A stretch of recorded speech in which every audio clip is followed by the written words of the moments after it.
What's up, guys? Short video today.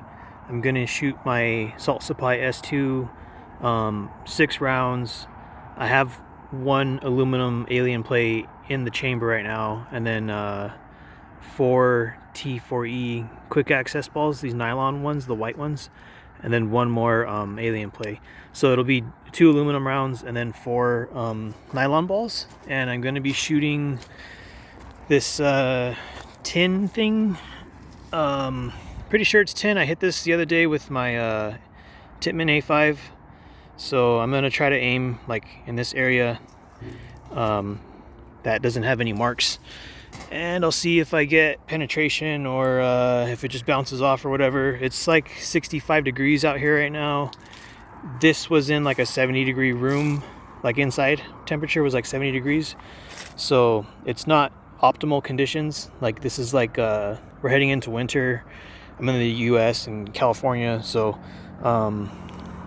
pretty sure a lot of you guys that watch these videos are from the US also, and probably in much more extreme cold or heat in some instances. But yeah, it's fall right now. It's going to be winter in a couple months, and I just want to see what this will do, and all my other markers too, what these will do when conditions aren't the best for them to operate, like cold weather and stuff.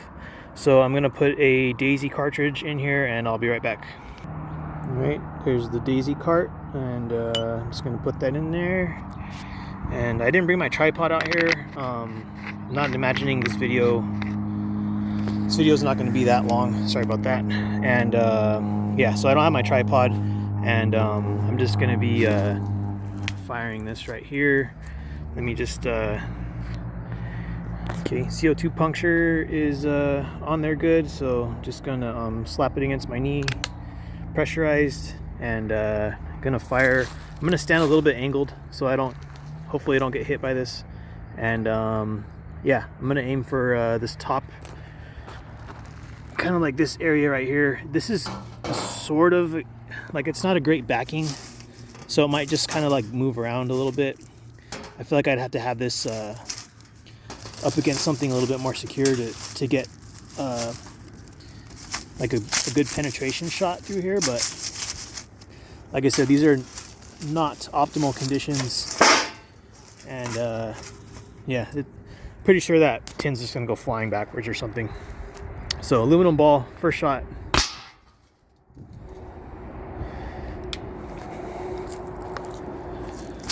And hit right there. There's the mark right there in the middle of the screen. So it's pretty deep. I'll try aiming a little bit lower, maybe like right here, because that will have that rock will be kind of like keeping it in place a little bit. Like there's a solid object behind it. So that one bounced off, and I'm pretty sure it's this mark right here. It has some that chipping on the paint. And that's pretty much, it's a lot more significant than that one as far as like the protrusion out the back. So yeah, they almost look the same. So I wasn't sure what was gonna happen shooting this in cold weather. I didn't think it would go through, but it's always worth a shot trying. So this is a nylon ball, another nylon ball. I'll just shoot it like point blank. And last shot. So yeah, they all bounced off. Almost thought this one was a goner, but that one's good. So yeah, you can kind of see that reflection, the glare. And these are all the divots. These two right here were the pink balls from the Tippmann A5. These two, and this is all the Salt Supply. These ones, like the back end. So this was the first aluminum shot. This was the second one, aluminum ball.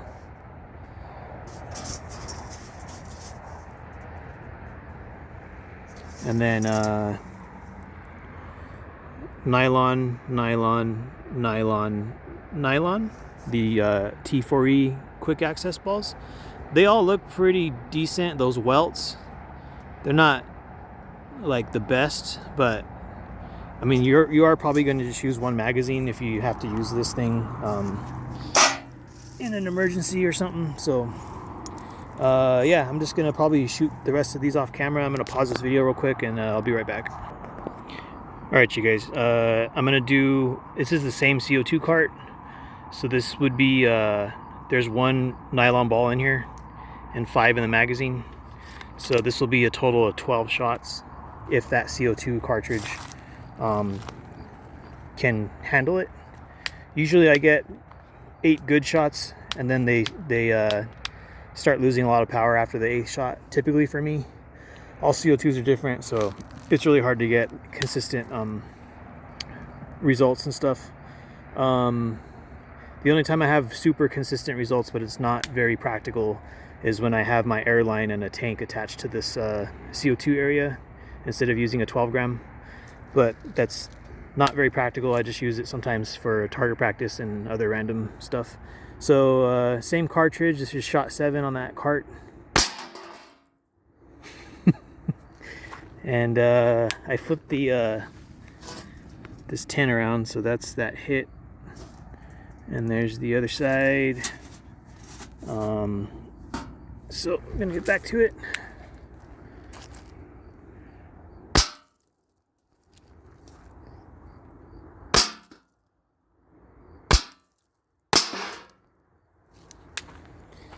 So that's 4. I'm pretty much aiming like right here, and you can see the welts, and that wasn't there before.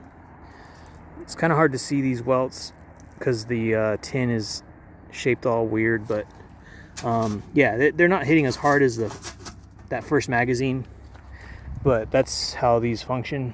So the more shots you hit or use with the CO2, with a 12 gram especially, the weaker the shots get. And I got one more shot. All right, that's it.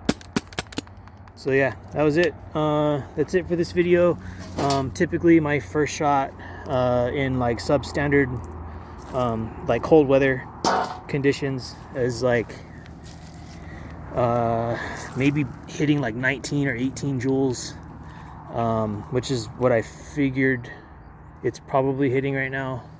I didn't bring my chronograph out here because I've already shot this S2 a lot, and I pretty much have a good idea of the power you get out of it. And it's not a warm day today, so I'm pretty sure it's probably like 18 or 19 joules with those aluminum balls, and then every hit after that was probably like 17 or 16.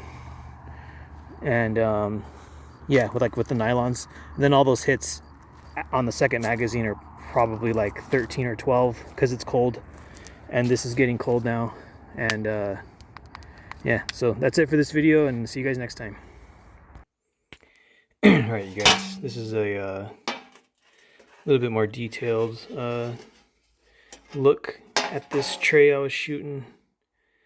So still kind of hard to get a good angle on these welts, but they are very much there. And this is the other side I was hitting. Like basically I hit this side first, and all the welts are going into it, and then I flipped it around and was hitting this side.